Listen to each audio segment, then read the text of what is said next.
Tonight, Russ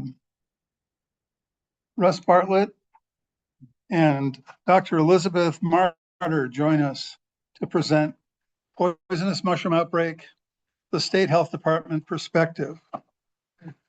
Russ is a senior environmentalist scientist with California Department of Public Health, where he leads the state's Toxicological Outbreak Program.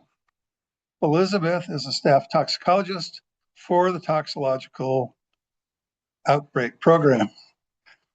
Together, they will describe how their team has responded to so many poisonings this year, what they have learned, and what their plans are for the future to get the word out.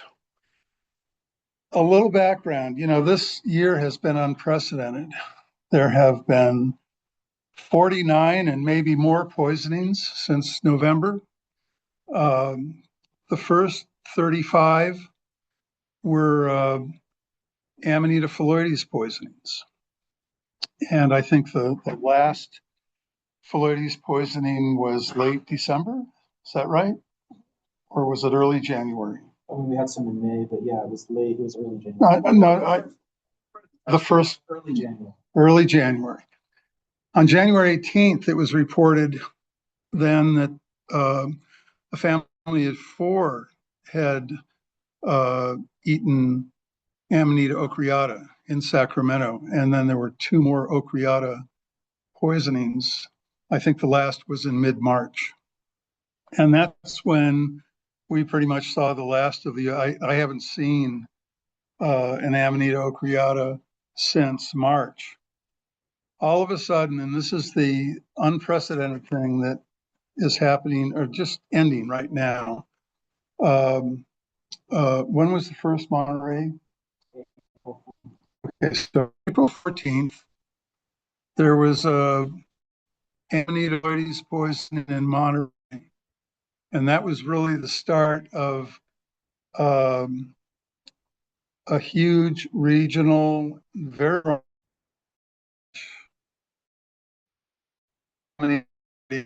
that's extreme. No one that I've talked to can remember a flush like that, an actual flush water, but not like that. This area went from Monterey to Napa. There were 3 poisonings in Napa, 1 in Oakland, 2 in Monterey, and possibly even more. So that gives you an idea of what they were dealing with.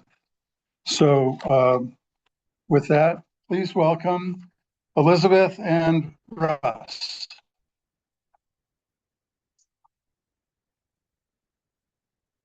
There were 3 in Elk Grove as well. That's Sacramento suburb. Sacramento, yeah. Thank you for the intro, Mike. And it's really a great pleasure for us to be here. I have to say, we've both learned a lot. On November 17th, I didn't know how to identify an Amanita phalloides. I don't think I knew the 2 words existed together, to be quite honest with you. But everything changed when we got a call from Poison Control that we have a collaboration with. And from there, I will just start in on giving you all the who we are, the what we do, perhaps how we do it, and we'll likely also give some good information on what it, yeah. Okay, is that for the trend? Okay. All right, thanks. Then we'll go president.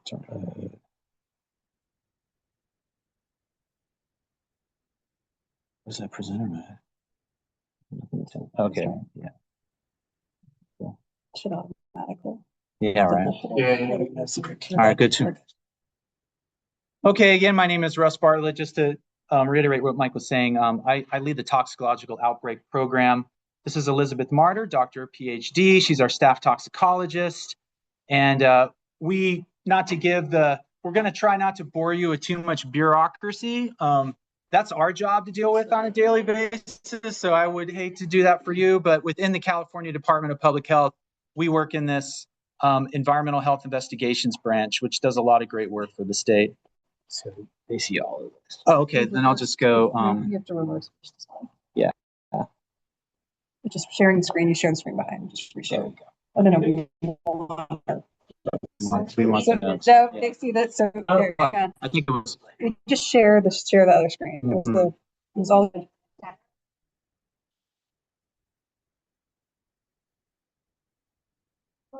What do you all see now? So They it's should see so this. Okay. yeah, because it's the sharing. So Maria, because no, we haven't changed the share, so you need to do. So it's actually in Zoom. It's the Zoom thing. So stop share and reshare the screen. Oh, right. It's Okay. just a see. It's us again. It's us. So sharing the screen so behind that- screen too, and then you're totally good. Everyone will see the screen behind Yeah. us. Just Okay. Okay. Yep. We're good, Maria? Maria? Yes. Right. So first, I think it's important to ground you in some background. We're actually a fairly new program. Our whole point is to capacity building in California within the state. There was there was an electronic vaping lung injury outbreak that occurred from 2019 to 2020, just before COVID hit. The state ended by just trying to gather people that they could find that had extra time or sort of volunteering people to get their job. This was all pre-COVID, obviously, so there was still not really a structure set up for something that's sort of abnormal out of nowhere. So after that, they decided to donate funds and build a new program, which is the one that we are in 2022. And basically, I tell people we're kind of the program of the weird stuff. I'll a little bit of that. Currently, most of these projects actually have come up for us. We're actually dealing with most all of these at the same time. But for one interesting one, it was actually our first, and that's the toxic chocolate bars, diamond shrooms. We were the state's response on a national level as well. We were working with CDC, put high amounts of prescription drugs, meme as well with mascaria, to give you that kid maybe was, and of course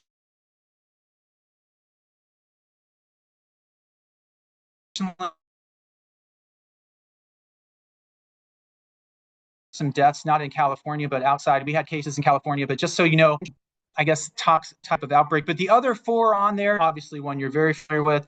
We were heavily involved with the Vista battery fire and the technical assistance for counties and different local health jurisdictions on that. And then the contaminated kale chips, actually the ones that discovered it in 2022. We wrote a paper on that. And really, as of today, I can't say it because I was really encouraged to say it by the FDA, but Brad's kale chips will be recalled in California because of thallium that we discovered. Actually, in 2022, it was actually our team were the ones that discovered it was thallium. It's a metal and it's basically rat poison. It's been banned since the early 70s, and basically anything. When you find thallium in something odd, it should not be there. And probably because it was perhaps growing in the soil where the chips were made, the FDA was notified. And work was done on a broad-based scale, and basically we're at a point now where it's being recalled. So, thallium. Yeah, we got to stay away from that one. So just to give you some idea that we involve ourselves with other work, but I have to say, maybe you'll probably agree, our whole lives have been basically taken over by the mushroom poisoning. The unprecedented nature of this is really, really astounding on many levels. And very, very interesting too, and also a little bit heartbreaking because we do have to learn a lot about some of these. Some of these are families. We have eight families involved, and so these are very difficult things to hear. But let me just start and let you know, California endured an outbreak of amatoxin poisoning. We have 49 cases, so mid-November till now. The most recent case identified, I should say, The most recent case not identified was today, but the most recent case that has been verified was May 14th. Really, really unusual. 4 deaths, 4 required liver transplants. Really, the case count is really unprecedented. In a typical year in California, we have 5 or less. That's a whole year. So this is basically one, how should we say, full season and plus, I guess. So I'm not going to, my notes have information about the mushrooms. I'm probably just going to, rely on you all to bring some of those up. It's really basic in nature. And so that way we can get more into the toxicology piece, which I think would be very interesting for you all. Why don't we just move to the next slide? Yeah. All right. Great. Hi, all. Toxicology time. And I know I have other toxies in the room. Oh, thank you. So this is a little bit like going back to school. So I apologize for the molecular structures here. I just want to give an impression of there are a number of toxins present in these. They're famous for amanitin, which is what we have here, which is really what causes the liver poisoning, the fatalities are associated with this. But I do want to be very clear that it's actually a mixture of toxins in both the death caps and the Western destroying angel. But we're going to focus on the amanitin, which comes in various forms. Primarily the alpha amanitin is what's associated here. This is responsible, probably not news to anyone here. It's a highly potent toxin. It's massive in size. We're talking, this is a cyclopeptide. It's very, very large. And so it's not something any of you have had to worry about, for example, if you pick and touch and are handling these mushrooms. It's a problem for when it's orally ingested, when you ingest it. But this is the basic structure here. It's responsible for about 90+% of the mushroom ingestion related deaths worldwide. Happily here with support, as Russ shared, we're not dealing with lots of deaths because we have better and better supportive measures. People who get care in time, we'll talk about clinical prognosis. But I want to just share here the structure behind me, and I apologize online, folks, if you can't see this. I'm not probably doing a laser pointer here. Cyclopeptides are basically, know what an amino acid is? These are basically a ring of linked amino acids, and they create this sort of closed ring structure that you see here and here. And there are a variety found in these mushrooms.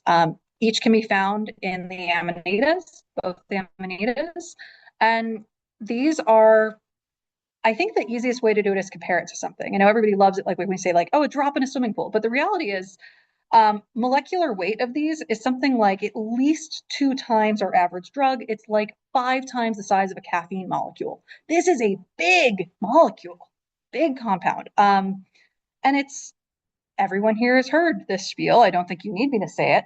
These are incredibly stable compounds. They are resistant to pH degradation. They're resistant to heat. They're resistant to freezing. They're resistant to physical degradation. So they're really durable. They're highly resistant to basically being digested as well. And so apologies for the 3D model. If you want to know, it's the gray for carbon, white for hydrogen, blue for nitrogen. So for those of you who've done chemistry or biology studies, so sorry for some trauma from like chemistry class. Yellow is for actually sulfur. And what's interesting about this, these are really not well studied enough. I will be really frank here. From looking at toxicology, and actually now there's pharmacologists that are interested in this, some research, including for some targeted cancer drug development. So I was finding more information now from the pharma side rather than the traditional toxicology side. I just want to mention, we still do have some idea of like the toxin distribution in the mushrooms. This is probably, again, nothing new to anyone here, but it looks like the amanitin is highest in the gills and the caps, lowest in the vulva, lowest in the spores. It's typically that alpha variant, the alpha amanitin is the most abundant, but the reality is the environmental factors can influence these levels. Stage of development, concentration, all affected. Let me see, I go to my next slide and talk about the exciting part. I'll talk about clinical toxicology next, but I want to say, I mentioned the lack of degradation, right? So in the stomach, amanitin is not degraded in the stomach. It does absorb but not actually that much. So a small portion is bioavailable, and it really doesn't take much to affect toxicity. Basically, once you've consumed this, whether you've chewed on a little bit or you've eaten a whole mushroom in a delicious mushroom pasta dish or a stir fry, I've been learning lots of ways through this investigation of how people choose to eat mushrooms. It doesn't matter if it's raw or if it's cooked. You basically, it's not degrading in your stomach. You get some absorption through the GI tract and into your blood. It's rapidly, and I mean rapidly, distributed through the body, largely hitting the liver and the kidneys, are detoxification organisms, or organs, by the way.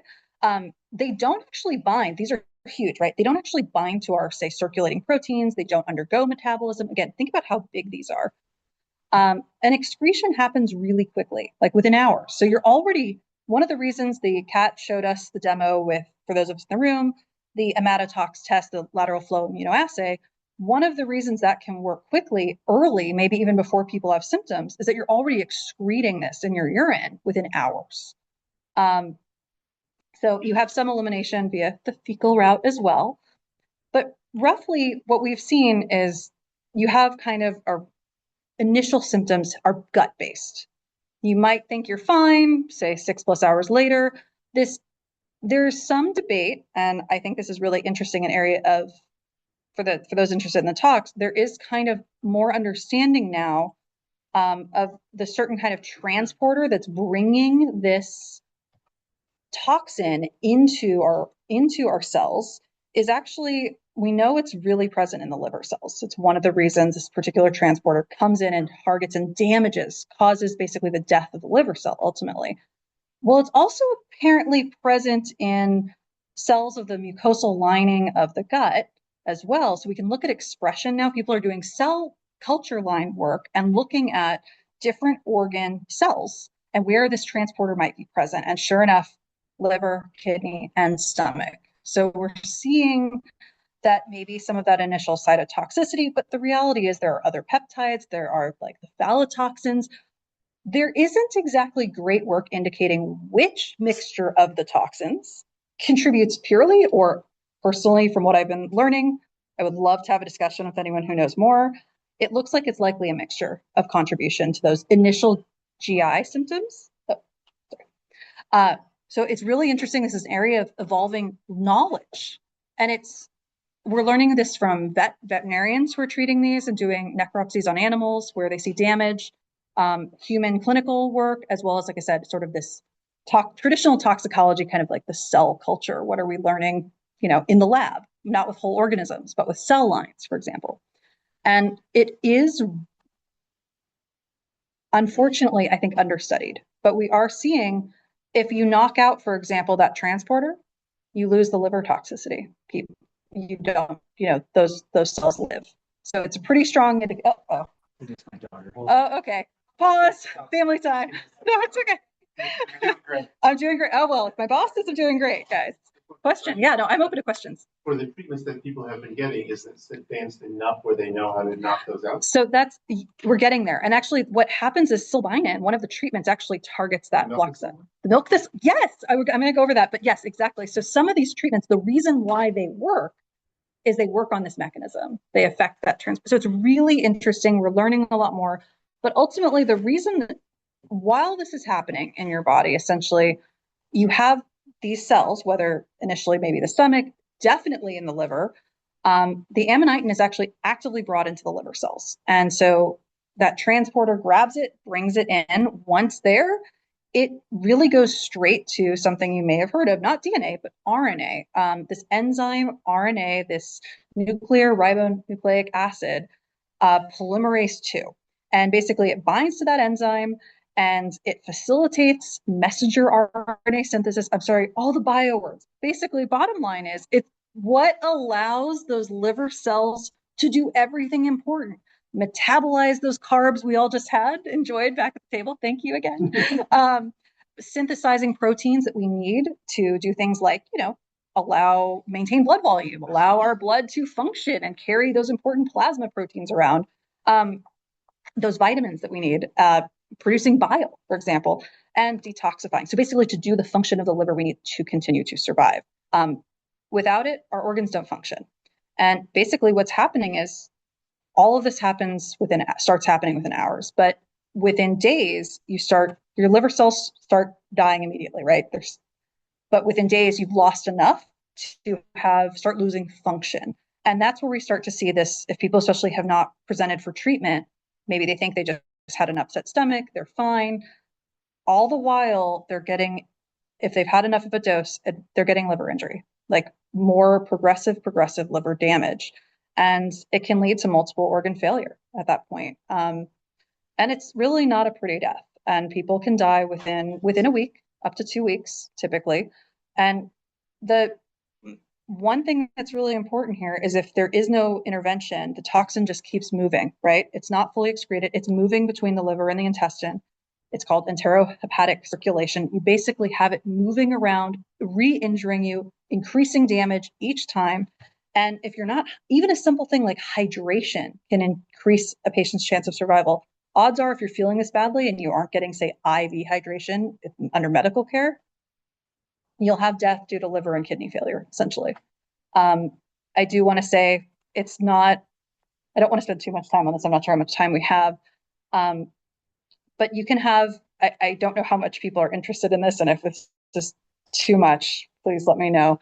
But I did look, I told Russ, I was like, if people are really interested in the progression, you basically start with that liver failure and you start losing those important functions like clotting factors in your blood.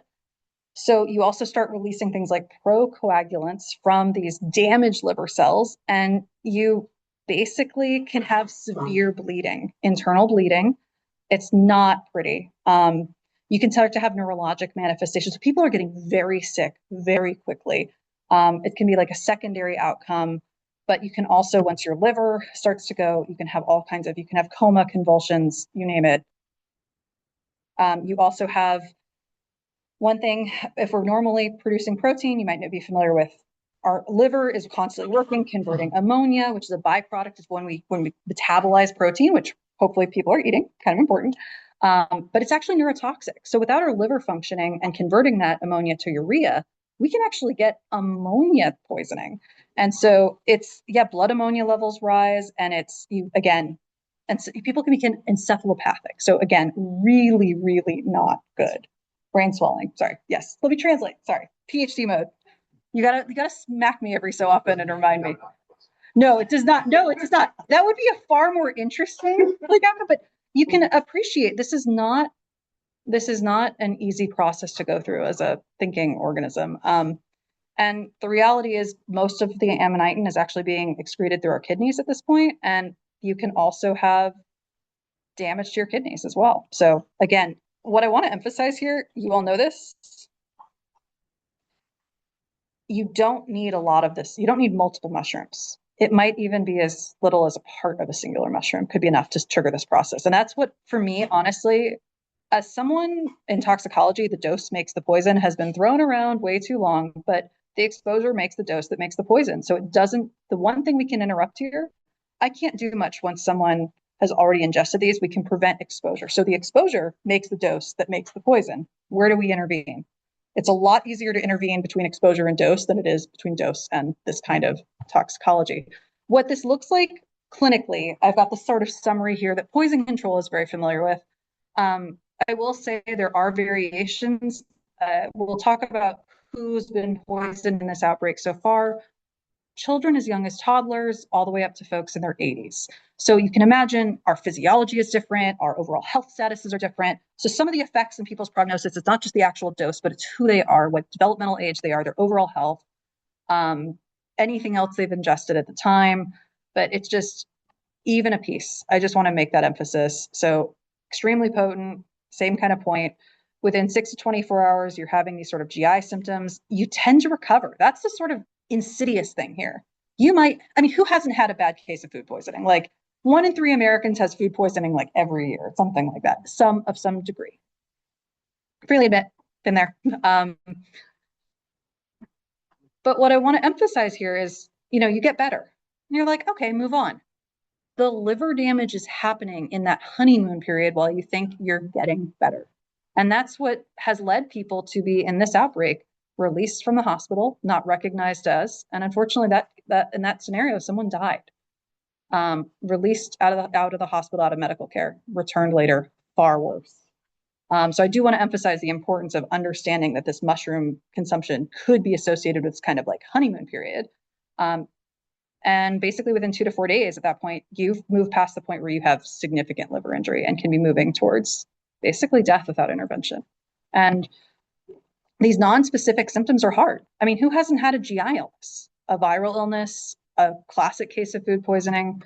And so having the sort of availability of some tests like the one Kat helped develop, our lab actually, we'll talk about this, has actually been able to do some testing. That is important here. And I want to emphasize that Kat's test is wonderful. It's not an FDA approved like clinical test. It's being used.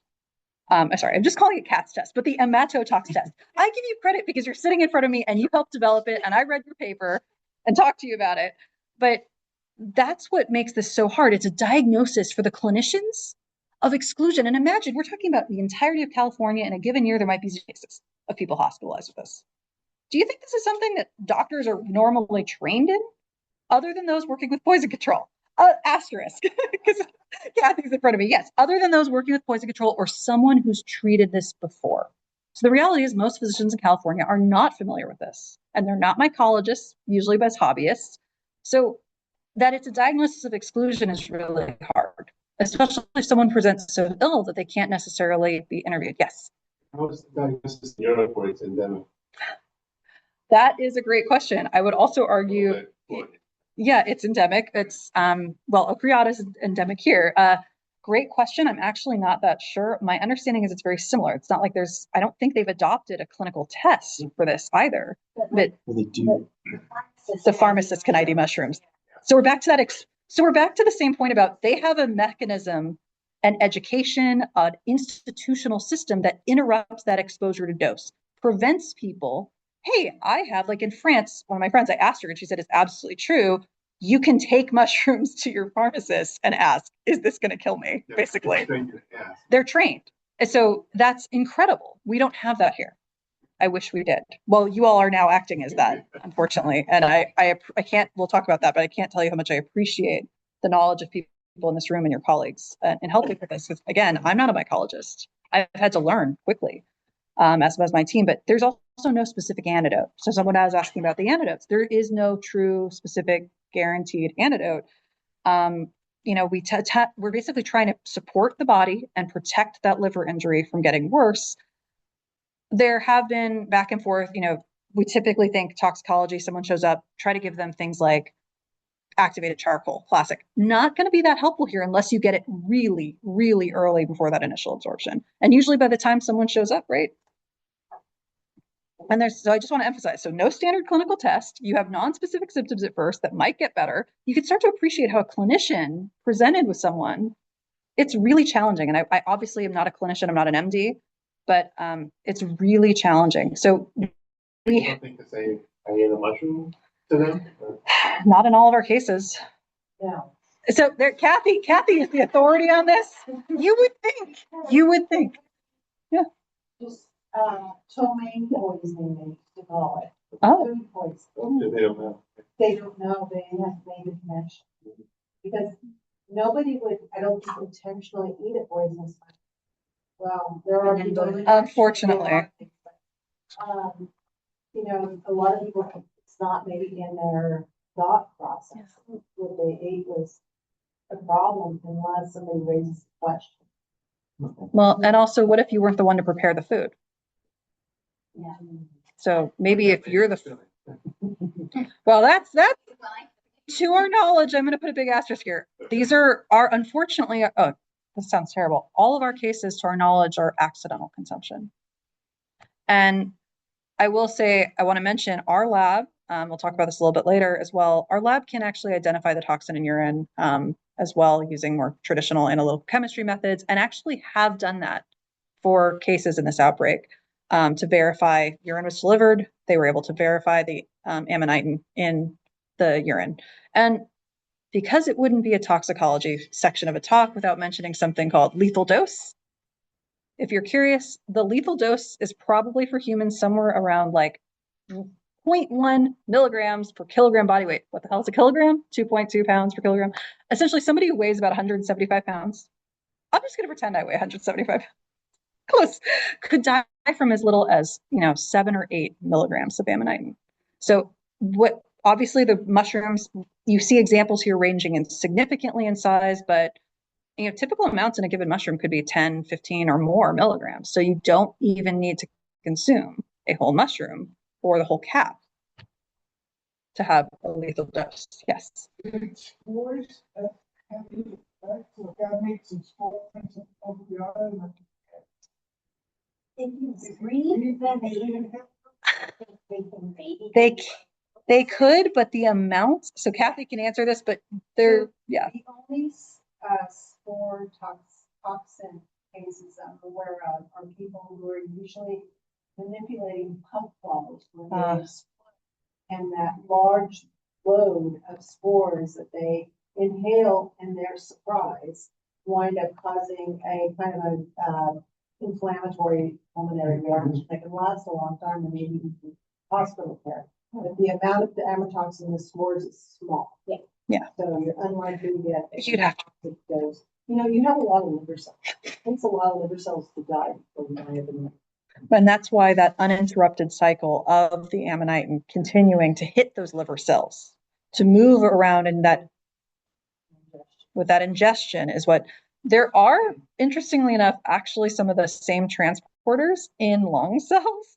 But I think we're back to how much could you possibly, yes, if you probably took all of those, took all the spores, let's not do that experiment, guys. I cannot endorse that. Let's not do it. But that's not really what's happened. Every single one of these cases has been the traditional ingestion. So accidental ingestion. And what I've switched here, because we're always asked about this, is what are the treatments? And again, big asterisk, I am not a medical doctor. This is information provided us by physicians and the poison control system they're wonderful.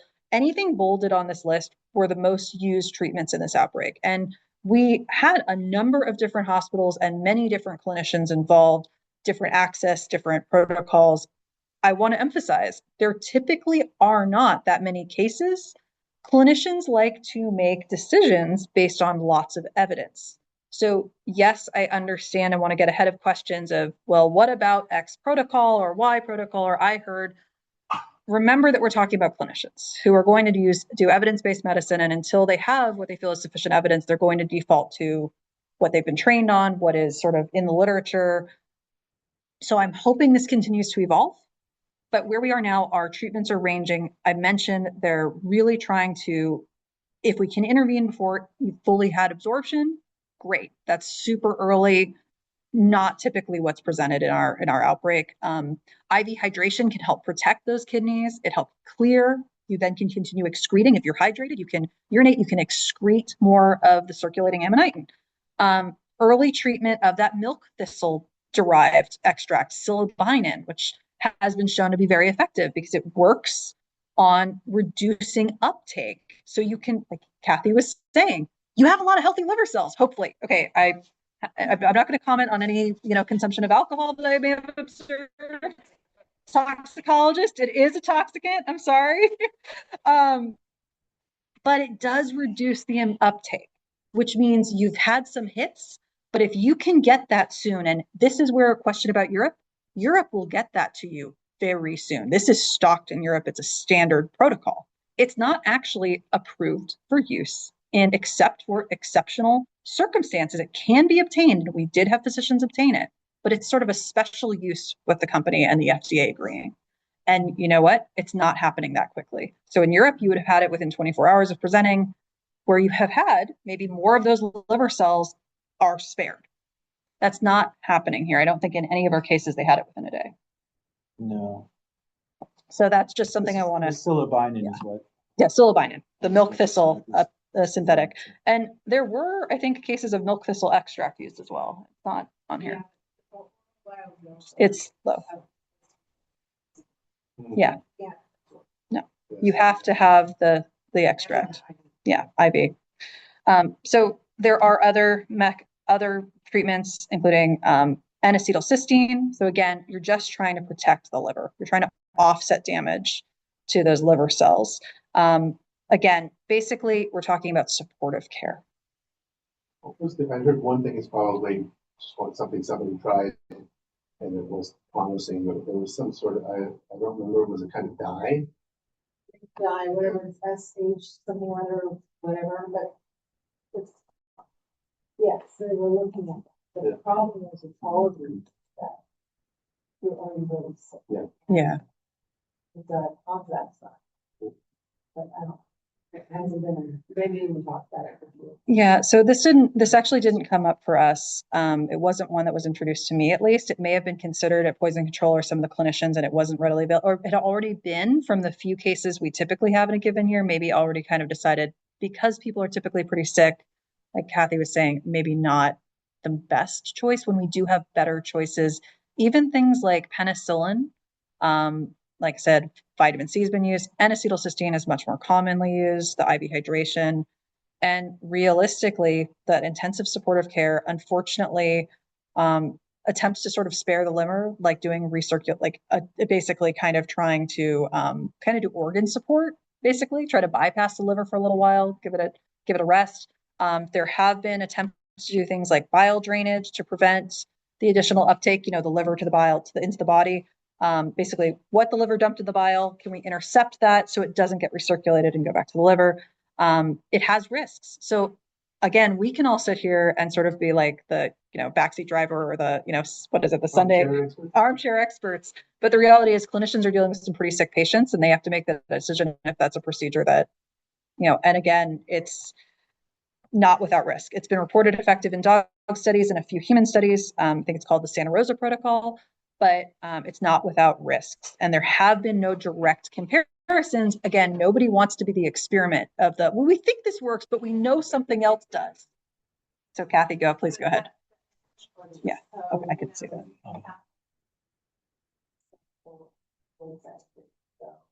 Yeah. And so these are such random things. Oh, maybe this year, where, it's hard to study what actually works, what doesn't, because it really doesn't know the difference of it. Yeah. And they're very different people. Ideally, you have similar people. We were talking about, who is your patient? And we're going to talk about the demographics in this outbreak. They're not pretty similar people, right? It's not, and again, presenting at the same stage or presenting at the same hospital with the same clinicians. So it's why poison control, I'll just emphasize, plays such an important role in helping advise where people are presenting. And I did see a question in the back. So, and a question up front too. So back first and then up to you. All of the cases in this current outbreak were accidental ingestion. To our knowledge, yes. Were any of them, I should know whether any of these accidental were by people who acquired their mushrooms commercially? To our knowledge, no. Every one of these has been either directly foraged or foraged by a family member or friend or a group that went out. So they said the thing about Watsonville, that someone said they bought them. that was a previous year. I think that was the roadside sort of truck, but that was in the previous. Oh, That's what. okay. So thank you for weighing in on that. Was, that wasn't on our radar the way mushrooms are today. But one of those people was in hospital in intensive care. Oh, that's incredible. Oh, sorry. One of the people from the former year that was from the 3 guys who went out, the one guy who was hospitalized for a day, the other guy 3 days, and the other guy 9 months, survived with excellent intensive supportive care. It was not purchased at a store. It was, I think, the hospital feels so big, they wish they died. Okay, we're not going there. You We'll get to the back. Yeah. That's probably, and I noticed in California there are particularly good predictors of these unusual large molecules. Okay, that's what I wanted to know. Oh, thank you. Lots of proteins. It's one of the reasons why, no, seriously, it's actually a great question. And I was talking about these big molecules, but they're also smaller peptides, some of which have biologic activity of different types. They're not all toxic, but they all have, they're usually some kind of function, like, I'm sorry, we're going to get into the functional mushrooms and the protein and we won't go there, but great question. Question in the back. Well, You said that there was 44 cases, I think you said, in California. I'm wondering, you know, I'm assuming that there's a tremendous proliferation and growth of Amanita colloides. And so have there been a lot of poisonings in other states, that other countries is an also? excellent question. I will say we reached out to our Western state partners, Oregon, Washington, where we have some similar climatic areas, some similar trees, not exactly the same, but who have had phylloides outbreaks, or cases at least. No, the answer we got back was no, nothing like, you know, maybe a stray possible case, but nothing. That was one of our first questions. So it's a great question that you asked, that the other Western states are not seeing this, what we're seeing. We felt so alone. You know, honestly, I'm both relieved but also concerned, but I think. So another question? So going back to treatment, Yeah, sorry. point of care, they recycle it out on your own. Essentially, in a lot of these cases.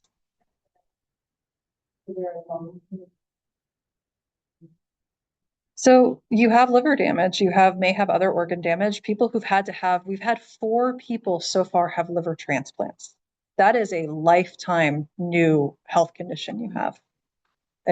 Kathy, go ahead. So liver, you can wipe out the water, and there's been people on the edge, that you think are gonna die from other acute liver toxins. And depending on what. Oh. The edge, the liver does have some generative. Capability, yeah. Capability. It's amazing. So there are people on the edge. But you know, then some of these things. That makes it very difficult to study intervention, because you don't know who's going to die.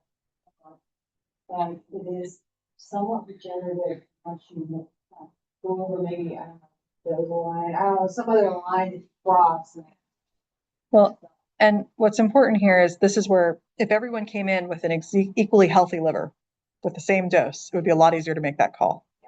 And so the age, the health status, if what kind of disease or health status your liver has, and unfortunately in America we have a lot of, I think they don't call it non-alcoholic fatty liver, it's like metabolic liver disease, yeah.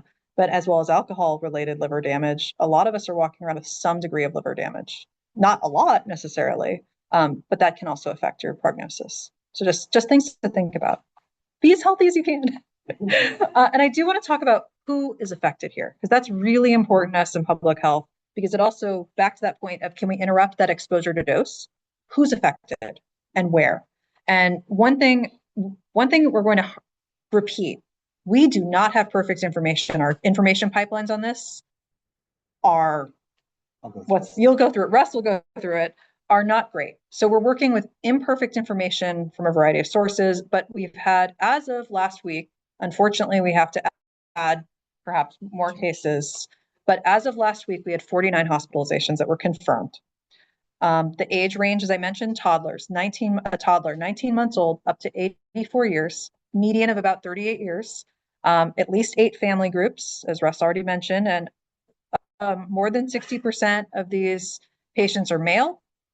2, unfortunately, have been confirmed as having been unhoused, and food insecurity likely played a role in their exposure. I do want to emphasize there is a huge distribution and variety of primary languages among these cases that we know of. The majority of patients have Spanish surnames, 37 out of 49 cases, but that's not, of course, a perfect predictor of Spanish as a primary spoken language. But among the patients for whom we have more detailed information, we have many speaking Spanish as their preferred language. Several have another non-English preferred language. So basically the majority here had non-English as a preferred language. So that's really important for us in public health. I want to move on really quickly to, and again, I should mention, it's not just Spanish. We had indigenous languages from Mexico, Mom, Mixteco. We also have Mandarin speakers, Ukrainian and Russian speakers. So in different communities around this outbreak, we have different languages being spoken, different language preferences. Here is what we call an epi curve. So sorry, forgive the toxicologist for covering a little epidemiology. Yeah, so epi curve, they're great visualization tools. They put a picture on our outbreak. And of course, if you're doing epidemiology, you need to define your cases. And with the kind of information we were getting, we had no way of anticipating the scope or scale of this outbreak. But our case definition, knowing that it's a diagnosis of exclusion, remember, and we didn't have a perfect testing, we kind of had to have a broad definition. So case definition, you either had to have consumed or likely consumed, remember, the mushrooms, these poisonous wild mushrooms. You were hospitalized within a week of that consumption. And you had to have some sort of injury, the liver injury, for example, associated with amatoxin poisoning. And so what we have here is a map starting from that second week of November. This y-axis is time here on this graph. X-axis are so up is time, x-axis are cases. We can spot and describe the magnitude. And what I want to point out here, these are helpful for transmission patterns for infectious disease. This is not infectious disease, but the patterns are still useful here. We can say we had waves. You can see this initial wave that crested, another one in moving into January, into the new year, and then, maybe a little one here in January, February, tailed off, occasional, maybe some residual mushrooms, and then we hit mid-April. And all of a sudden, we have a rise in cases, a resurgence in cases, a resurgence in these mushrooms. And what I want to say here, the first was the strongest, and we did response. Russ is going to talk about this in detail. Messaging and outreach efforts were launched, including people from the mycological societies, including MSSF, and the following waves were less intense. So there was a huge, you all helped. Well, Russ is going to talk about it. He'll talk about it. But this information is on our website. It's updated as needed. Unfortunately, I want to emphasize, unfortunately, it's been needed. We've needed to make updates. And one thing I want to emphasize, in the past, I've looked into past California outbreaks, small, large case history. Most of them occur between December and February. I cannot find multiple cases in May, at least in modern record keeping. It's highly unusual. I think Kathy, right? Highly unusual. No, it's not normal.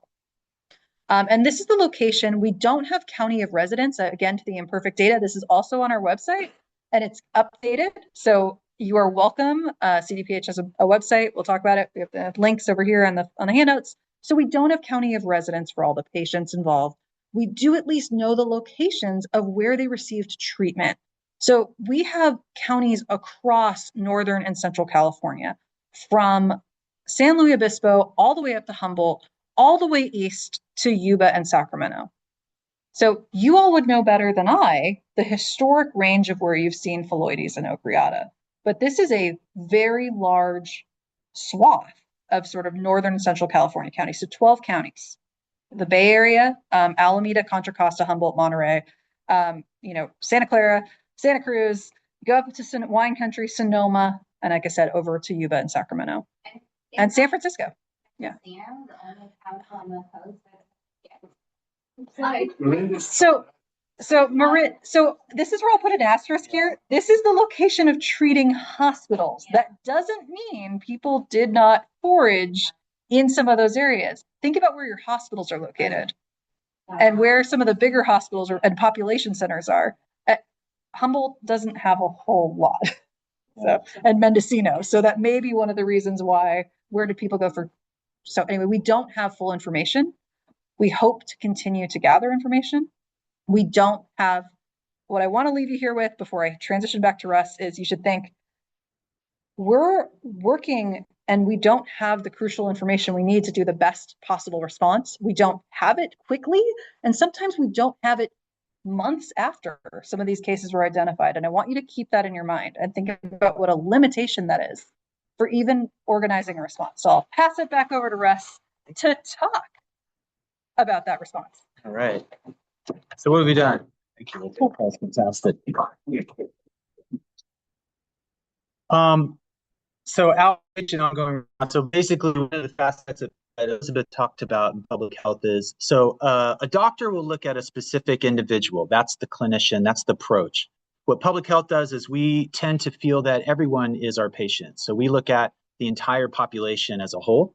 So our approach is obviously prevention. There's this very age-old public health story where people are drowning in a river and people are running in to grab them and save them, and they keep pulling them out of the river. And then one person says, "What is going on?" They walk down upstream the river and they find the hole in the bridge. So the idea is that we are trying to fix that hole so no one drowns. And so in this case, our response is typically to collaborate, coordinate, and do everything we can to message for people to, in this case, because of the abundance of these mushrooms and the abundance of these mushrooms being in places where there were safe to eat varieties, our message being thrown into this in mid-November was to discourage people that did not know better to forage. And something that I've told other mycology societies before I knew a mycology society was the amazing mycology societies existed. We actually didn't know that in the past. When we first started, to be quite honest, we literally were thrown into this.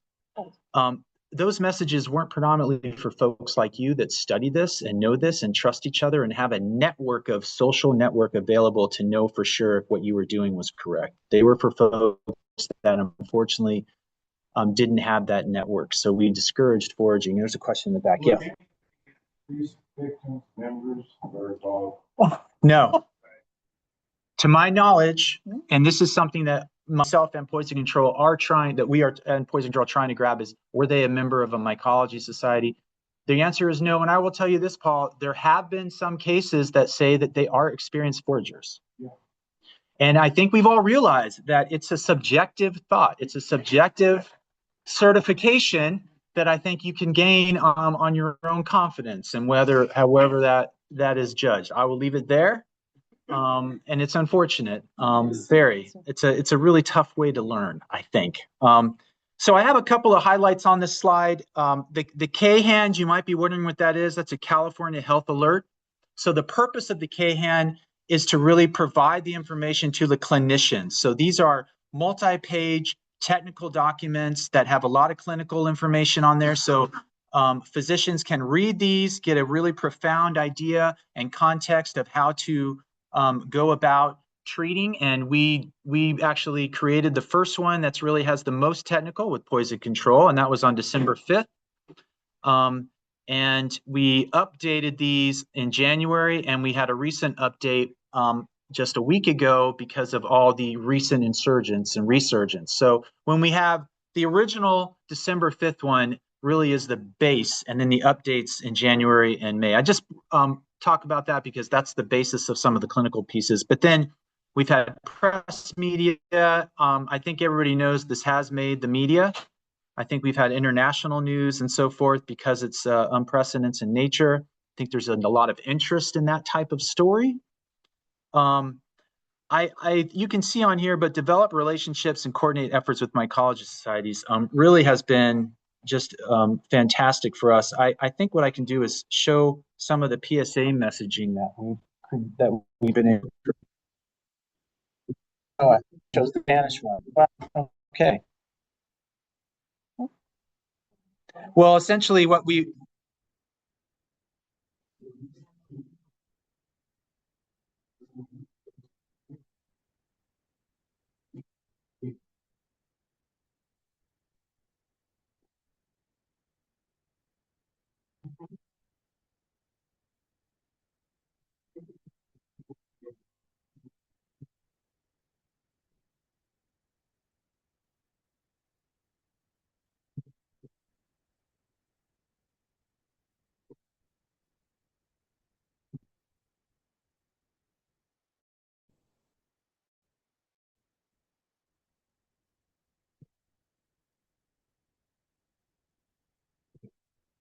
you might think that's a professional actor, but that's actually our epidemiologist. So that's Armando, and he also did our Spanish Spanish version, which is on our webpage. But I wanted to mention this one because our latest, what we're going to do is actually get this on all Spanish radio throughout all the Bay Area counties: Sacramento, Yuba, Sutter, San Luis Obispo, and Monterey. And that's what's happening. When I left, I think I got a text message about an hour ago that we're moving along in that. So just to get an idea of what some of the efforts. In addition, our flyers that we created. We had a version prior to this, and then in early January with the second resurgence, or the resurgence after the December cases, we decided to go a different direction.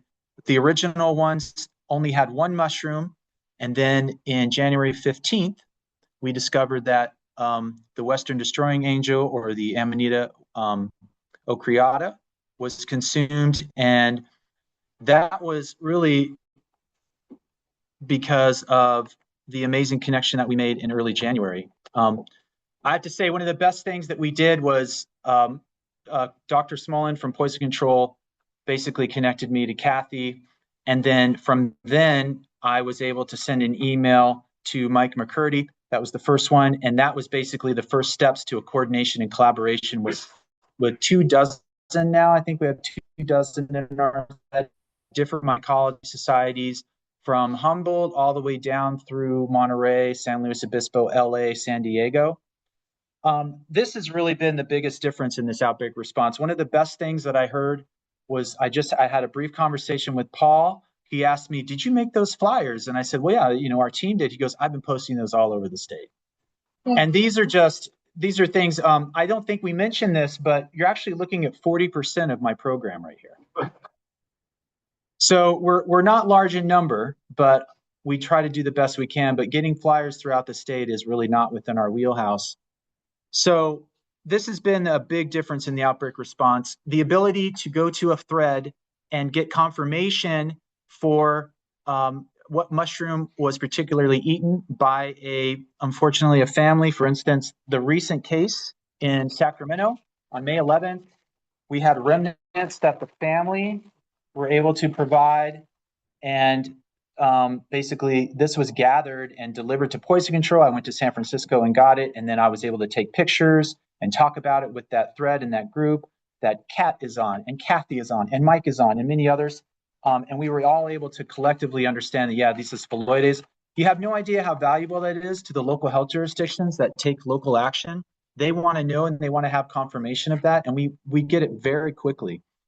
That's been a huge, and I don't mean to be rhetorical in this, but that has saved lives. I guarantee you, because being able to have that information and knowledge so quickly, and not only that, you all are out looking and finding these and in your foraging activities. And when you're seeing them, you're letting us know. Recently, Jim Adams in Sacramento, out of Sacramento, first, he actually did a foray for the county public health officer when they had an issue in January, educated their whole staff within a week so they could move forward. And he also was in El Dorado, and he found some phalloides up in the El Dorado National Forest. So immediately, once he told me, we got on the call with our CDPH resources, and we're able to talk to the head ranger there. And we're able to communicate with the head ranger and tell them what's going on. And that wasn't the first time this has happened. It's happened several times, where we can have identifying people that know what they're doing, the experts, identify that there are phalloides there or the Western Destroying Angel, and we can get the information right away. And posters are basically put up very soon after that. So this has been, I actually just want to clap for you all, because really for us, it's been a huge game changer. And I hope that we don't lose contact in the summer. I feel like I'm signing someone's yearbook right now, but it's like, but I mean that, yeah. So these pictures actually were at our office. Kathy Meyer and Mike McCurdy visited us at our headquarters in Richmond. And so we had some of these with us. And that was from an outing that Mike gathered some of these mushrooms. And we were able to take a look. And there's been a lot of interest at CDPH about this as well, as you can imagine. But basically, somebody asked me, what are these mycology societies for? And I say, well, they're just our eyes and ears and our intellect. I mean, really, that's how I've seen this. And I really can't thank you all enough. these flyers getting around and posted in different areas where we wouldn't know to look. The one on the left is from a fungi fair that we attended, and we also attended you attended a fungi fair up in Sonoma, and we had one in San Francisco. Those are pretty fun, I got to say. I mean, Converting us. y'all are a good group here. I'm on board. Become foragers yourself. I'm thinking about it. The first time I foraged was after a fire. I was looked up in Montana, and all of a sudden, like a couple of weeks later, we just had these like morels everywhere in my backyard. I couldn't believe it.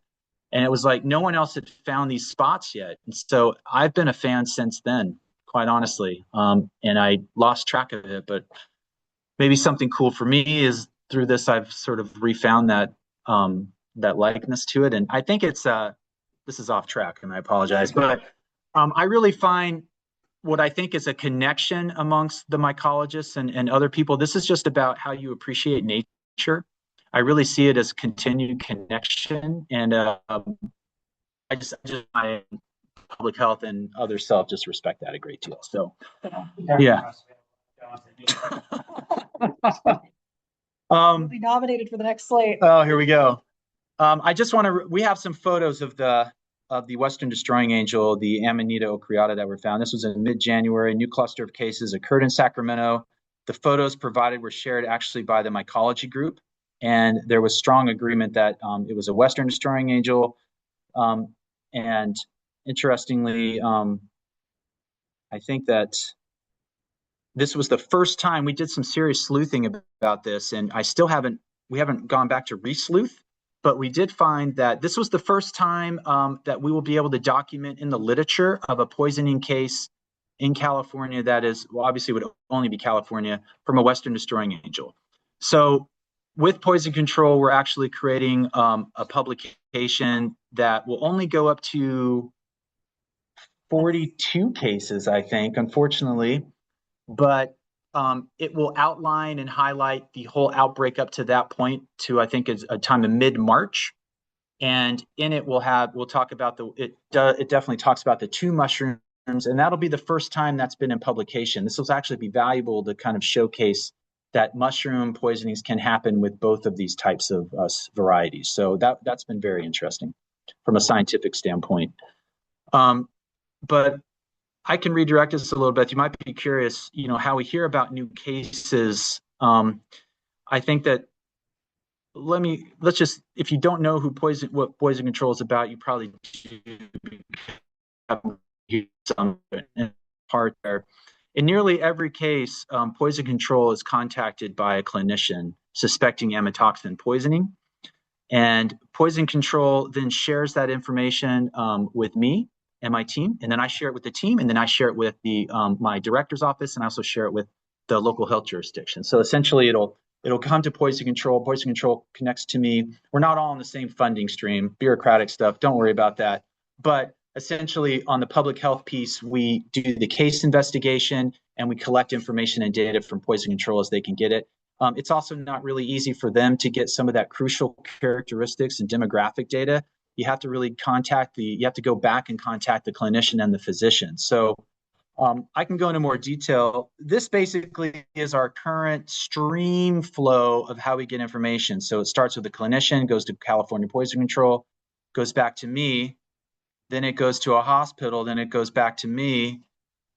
And then it's, like, as you can see, this is a little bit uncoordinated in effect, and it's basically the only system that we have available now. And then we go to a local health jurisdiction at some point, and then we get some local action, or in the case of what Elizabeth did, is she was able to actually contact all national parks, all state parks, all city and regional parks, small and large, and able to actually give them all of our resources. And the whole park system of the state has actually been alerted to this.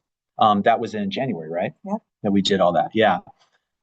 But so you might be wondering why it really contrasts the usual flow of information. And that's because you may or may not know this, but when you have some kind of thing like COVID is a good example, there's a law called Title 17 in California that a physician must report that. I guess a better example would be measles, probably. Measles, COVID is actually not, because there's other things. But somebody gets measles, a physician by law has to call the local health jurisdiction and the Department of Public Health, and they actually have to upload all this case information online to a very secure place called CalReady.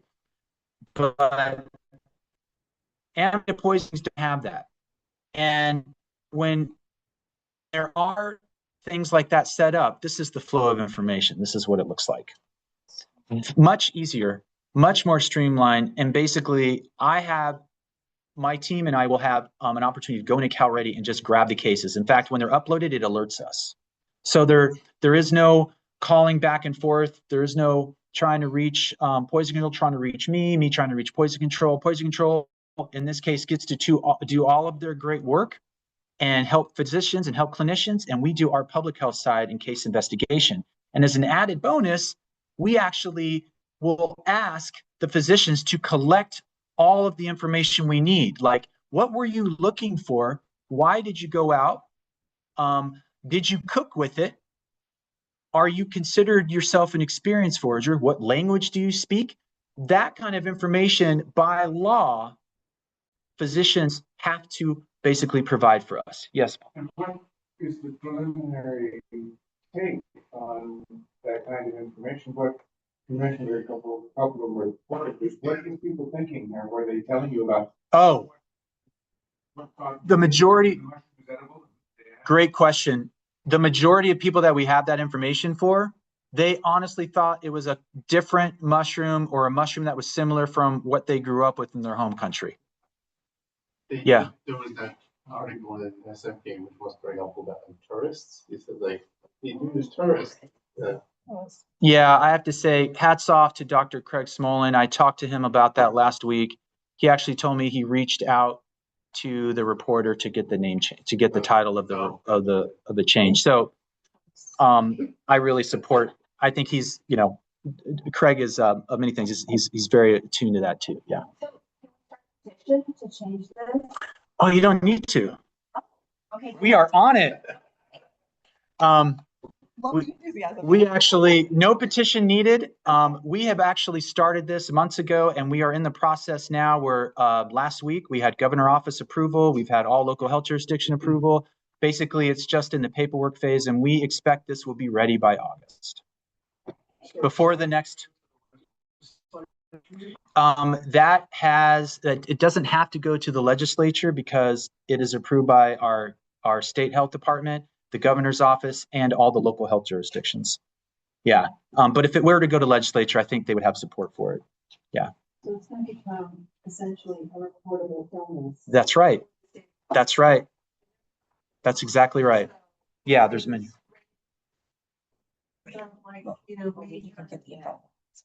Yeah. It's not just infectious diseases. There are some, yeah.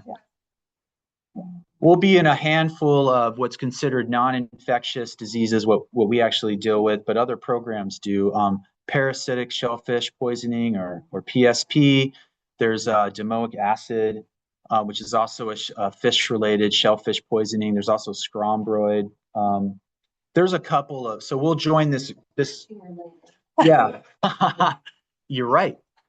You're absolutely right. It's very interesting, right? So we're joining this cadre group, and I think it's a nice fit. And we were able to leverage those diseases too. Yeah. Will it include any species that contains amatoxins, yes, like gallurina? We have not put it to one variety. Any amatoxin poisoning is basically what it's prone to. Great question. Yeah. One other question: for other poison species that don't cause death, just make you very unhappy, do people report those through the same channel? Or does that usually go through someone? No, there's no reportable condition for that. It's a difficult. It would be difficult for. They don't. Basically, that's how we deal with most of our other work. Is we're in the kind of the weird stuff. So we would get symptoms, and then maybe we would have to find a source, and then we would send out a health alert. But to your question, no, not to that. Yeah. Yeah. I see your hand, Paul. There is blips that happen, but most of the time, so like looking at mushrooms, like you can hear like people taking That's pretty, this philosophy type of thing. That's probably, the ER doctor's probably not gonna call I poison. meant Are we good? yeah, or, yeah, yeah. And got Loose. started reading sort of more poisonous, Thanks. irritants or something like that. I guess I can. We just don't say. Okay. Okay. Okay. I think The question in the back, yeah. If your daughter or somebody you just had ingested a poisonous mushroom, which emergency room local? Go straight to CSL. Are you asking me what I would first call poison control. That would be the first thing I would do as a responsible dad. The second thing is I would go to my hospital, probably Alta Bates or John Muir. I would feel comfortable going to any of those emergency rooms. I think if I understand your question right, yeah. So it's not really that they know about mushrooms. There's specifically hospitals that have the best liver care. So what we've seen is UCSF in San Francisco and the other hospital in CPMC, So Stanford. and Stanford. Those three, and really the liver transplants cases would go to one of those. They would be transferred for better liver care. Basically, the people that make it to that point where they think it's even a possibility, they're getting transferred to basically the kind of hospital that has the facilities and the trained staff who can take care of you at that level of illness. So a lot of people are able to get the support they need at other hospitals with guidance from poison control and their clinicians who give that guidance. But people who get that level of ill and are needing that level of support, they're going to be transferred to like one of these kind of hospitals. That's the protocol. Yeah, there's a hierarchy of care at the community hospital, and at the highest level, there's these advanced tertiary hospitals. And so, a lot of people come in and they think they might just have regular food. And then, you hope that, there's an investigation. And it looks like it's a liver toxic mushroom. I tell you, a small community hospital, you can pass that off like a. Yeah. They're not gonna wanna. So we've covered most everything on here. Yes. Indications that, like older people or younger people or sicker people were the ones that ended up dying or being Do you want to take that one? transplanted. Or was it just across? Our data aren't showing go ahead. Yeah. There's not a clear trend, but again, a lot of those factors that I kind of mentioned earlier, what, timing for when you got help, what your baseline health conditions were, how sick were you by the time you went in? All of those play a factor. So I think this is definitely something that's going to be evaluated. As Kathy mentioned earlier, we don't typically get this many cases to evaluate and try to look for predictors. I will tell you that we have, very young, again, children who survived, no problem. We have people closer to my age who've died. We have older people who've had liver transplants. There's not a clear trend. And I think it's because we don't know necessarily some of those factors, and maybe some mining of medical records will be able to indicate that over time. There have been kind of those retrospectives. Europe has done a much better job of this, of doing sort of groups of evaluations of cases. And yes, there are trends globally. The sicker you are, Kathy's going to have a lot of retrospective, but the sicker you are, access to care makes a huge prediction difference, what your treatment was, and then also, age and health status. Have you been able to make any correlation on the dose? See, that's And I think a huge problem. Mhm. Yeah. So that is a huge limitation when I talk about the exposure making the dose that makes the poison. The difference is so we've had people that have eaten the eggs, basically the Amanita eggs. We've had people that have eaten, Kathy went and found some much more mature, maybe even aging. Some of the pictures we've gotten of what people have consumed have ranged in size, in life stage. across both the phalloides and the ochreatas. So it's really difficult. Plus, the age and size isn't necessarily the only predictor. Environmental conditions that lead to the development of that amount of alpha ammonite. So it is actually something I would personally love to do. We have only a handful of mushrooms. I wasn't sure, did LRNC do semi-quant? Yeah, We so have some. our lab semi-quant. did examine, and we asked them to quantify the specific concentration, and I asked them to look separately with the stem, the vulva, and the cap too. So and with our lab is the system. So I don't have any results, but I do want to point out Kathy's efforts, especially here. She would go and find phalloides in places where we know foragers grab the mushrooms. You might be wondering, why is that? Because this is the only case out of the potential 50 that we actually have a remnant left over from the exposure. From the family themselves. That's it. Only one, because people are eating them. So that's why it's just been so valuable to kind of show proof of place, even after the fact that this likely did happen, and that helps with outreach efforts and prevention and so forth. But that we do have the photos in a number of cases, which has been hugely helpful, leaning on you all, many of your colleagues, to help us identify. But again, that's how we can say the photos from a windshield car, or on a Dixie plate. I really got to hand it to you all. Yeah. I mean, I had no clue. Well, it's as big as a Dixie plate. I don't really know what to say. It's there was a question in the back first. Yeah. Virgin practice, that could be a guideline, which is if you're preparing something with mushrooms, and there's any question about them. That is actually on our we have it on a reporting form, and it actually goes to what I want to say. That so for our new outreach materials that stress those prevention, that will be a piece that we will talk about if you are going to forage, to make sure you still collect some and you keep some. Cool. Yeah, it's a part of that. It's a great point. Thank you. Yes, they were. Yeah, and so the indigenous languages were double checked by contacts that I just happen to have from Guatemala, so we know that those actually. There was one question up here before I go to back in the pollen. Okay. Side question. We're getting and we're guessing some company, but I'm very aware of privacy laws because of all this.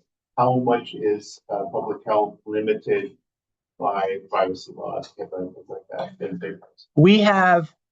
We're trusted with PII, with personal information, so we have a secure firewall, very safe.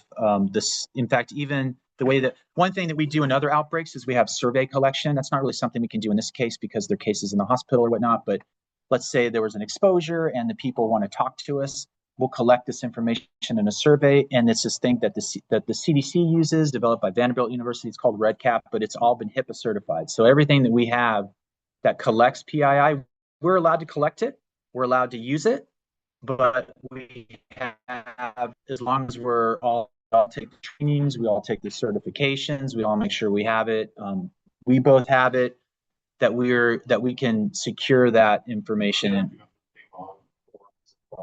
We do, if we have a study, we will definitely, and I've been through that. And when I was at Cali, PA, every study we did for air pollution at the time, I used to be at Cali, PA a long time ago. So, same, actually. So we both worked in the same agency a long time ago.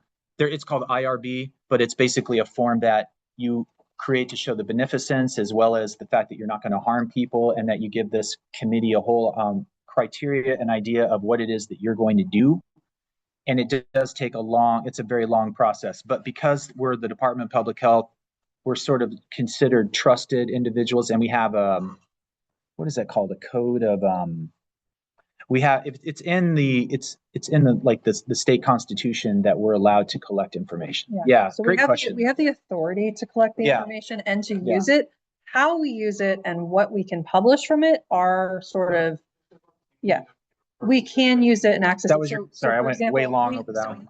So we actually do have, for some of these cases, we were able to obtain the direct medical records. So I want to be very clear. The problem is, and one of the reasons for this reportable condition is that we could not get them for everyone. And, we spent a lot of staff time having to try these alternate approaches to get information. Even though we have the authority, we didn't have the mechanism for this particular type of condition. So, it's worth the headache. I was going to say there was a question back here too, but Mike had one as well. Yeah, sorry. You have a theory. You know, it seems like the culture in Europe is a lot different than here. And people have a lot more knowledge about mushrooms and eating mushrooms, but it's really surprised that there's not a general understanding in the public that there are deadly mushrooms out there. And you know, it's sort of a conundrum to think, you know, why are so many people eating mushrooms they don't know? And do you have any theories? So I'll take that if you want me to, because I do. So I've thought about this a lot, and I spent some time earlier in this outbreak looking at what other states who've had cases have done and what other countries have done. And I will say, compared to Europe, where there are accessible infrastructure, there's more of a place-based, I think we can all say, we have, especially in the generations represented in this room, how many of you live in the exact same place you grew up? No, serious, like, it's not going to be the majority of this room. So, you know, you have place-based knowledge. How diverse is California? We have deserts, high desert, traditional desert. We have, you know, pick your type of forest. We have it. Pick your type, like, so we have such incredible diversity within our state alone. And I just want to emphasize, you might say, oh, I've been in California my whole life. Okay, well, where in California? Like, I've spent time in Southern California, Sacramento, Bay. Are those the same ecosystems? Kat is going to be giving that great talk about, you know, tree identification. These are all really important things. So I don't think, Mike, we have the kind of like inherent knowledge. And I think there isn't one education system in California or in the US, right? Some people go through different types of education. So it's not like there's even one point of contact for educational infrastructure to make up this. And I personally have seen some of the other states that are smaller and less diverse than California that have created materials, for example, that are what you new to our state. Here's what you need to know before you go foraging. Here's the toxic plants. Here's the toxic, you know, that's hugely helpful. Where would you even start and how would you get it to people? We have to do 9 languages already for this kind of outreach. And where in California do you start? Region by region? It is something I'm thinking about, but I really love that thought. I agree with that, but I think that the one thing that every citizen of the world has in common is that, you know, you have some interaction with nature. Yeah, not enough. Wherever you live, there are dangerous mushrooms. And I remember as a kid being told, don't eat mushrooms and don't pick mushrooms and eat them. There are deadly mushrooms out there. And somehow that has gotten lost. Why doesn't our culture? Well, there was the woman in Monterey who was interviewed for that one of the news where she was saying that like back home in Central America or Mexico, they were like, we didn't have ones, like we knew what they were, so we thought they were the same here. Yeah, something that is regional knowledge is very key in these. Hyperlocal. Hyperlocal. And there's a question in the back. Yes, please. The poisoning was from some years that said that, well, these are mushrooms that I know because it's like the same mushroom back home. Yes. Many of the members in here that are my age or older, we've been hearing this for 20 years. Now, this is new. Agreed. If you look at the test things, you're going to find most of them are Hispanic or Asian. Cultures that come here, find this mushroom and say, oh, I know this mushroom. Now, my question is it an amanita or some other one? So I will say this, some of the mycologists, and Russ can take this too, have been really helpful in helping us figure out what these lookalikes might have been. And I will say across the life stages and the 2 types of mushrooms and the season, it's not just one lookalike we're talking about. It's not just like, oh, Asian must be thinking patty straw. Not necessarily. There's a huge, I'm sorry, am I attempting to talk about the diversity of fungi too? Oh, how silly of me. But that's part of my thinking is you all appreciate the diversity. I'm not sure people do. You said it yourself. It looks like the one mushroom I recognize from home we used to eat. Well, they're probably, I'm sorry, white mushroom, kind of like an amanita. How many can you think of? Let's start naming. Right. There are a lot.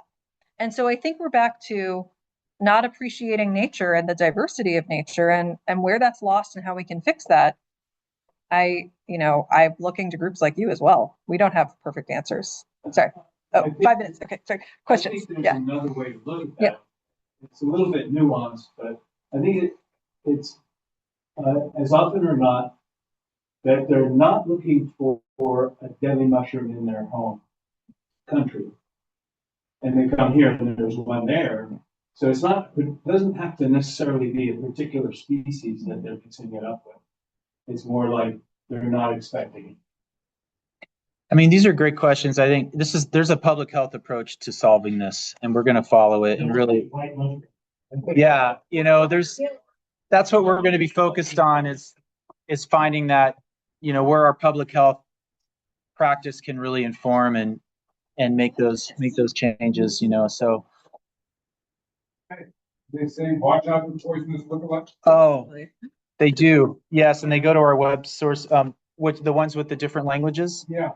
They're actually translated versions of this flyer. So this is the English flyer. I see. We have made so the reason this QR code can go up is, obviously we hope that the infographic is kind of like catches your eye, danger, universal symbols. So for folks online, and then you can recognize your language, QR code it, and hopefully that's enough. It's realistically, I mean, think about trailheads. Think about where we see some of these. Sometimes they're urban, sometimes they're, really out in nature, including we had a National Park Associated case. We've had city cases. You all know where these mushrooms can be found in California. And you can't always have, 10 sheets of paper. We're hoping this is helpful. So we really appreciate the help in distributing this and also feedback on our outreach and suggestions. We are always open to constructive criticism. Which has been another piece of the mycology group too. So I appreciate your feedback on like some of the different languages. Yeah, and I see another question. Thank you. Yeah.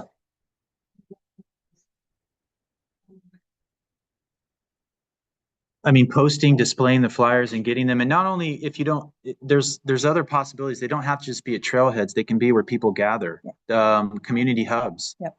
Yeah. Laundromats. Yeah. Yeah. Yeah. If you have friends in these communities, talk to them about this, friends, coworkers in your outside of your mycology societies, talk to your friends, neighbors, coworkers, etc. Share information. Hey, you know how I love mushrooms? Well, right now we need to be careful, and then sharing information. And also as you go out on your forays, whether you're foraging or just enjoying a nice mushroom walk, let us know. Use iNaturalist. We're scraping iNaturalist. We're now doing actually. We're members now. Our handle is Talks Out. We've joined officially. So we have a team handle, but we are, and in fact have posted, right? Nice comments. No, yeah. Russ didn't even get a chance to talk about it. I know we're running out of time. Yeah. I did. I found these in Albany, California, about 4 miles from our office, and I posted it online. Just a couple days ago. Do you need closing? 2 minutes? Any last questions? Official questions. By the way, someone asked about posters. Anyone that wants posters, we have a lot of posters. And we can get you more.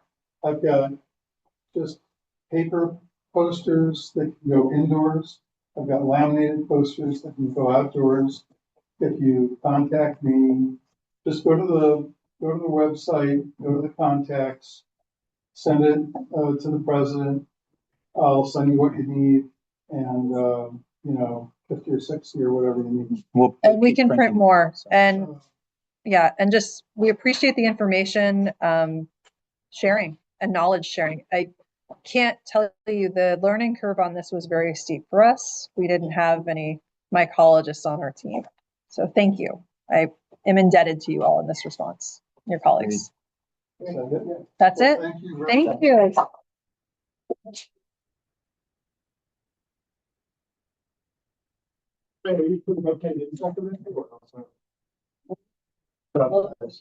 Everybody.